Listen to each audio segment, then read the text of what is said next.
Most women don't realize that fat loss and cortisol are directly correlated. Let me explain. It's really not in the way that works in your favor. It's actually when you are stressed. So essentially, when your cortisol is spiked or you're very stressed out, your body is going to get a signal and think that it's in danger and that it needs to essentially hold on to fat for survival. Most of the time when your body's holding on to fat for survival, it's going to hold it in your midsection.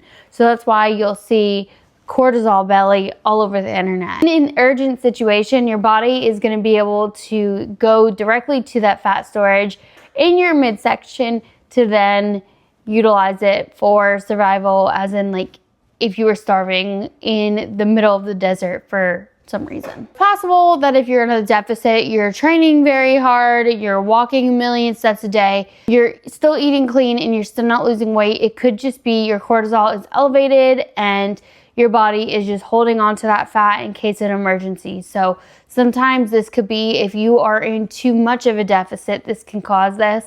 It could be if you're just too stressed out this week from work, or if your blood sugar is constantly spiking from what you're eating.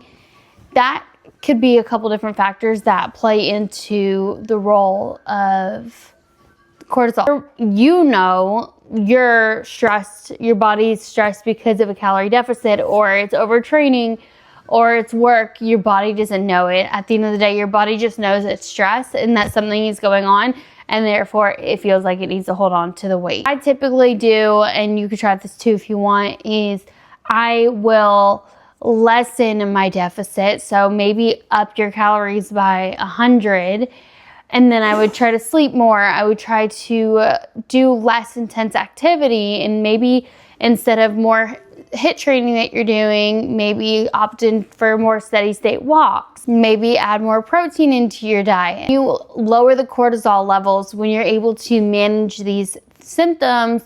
Your fat loss should be able to come naturally with that, because your body is not in a stressed state. This is one of the root causes that I go over in my Bloom 90 program that I teach my one-on-one clients.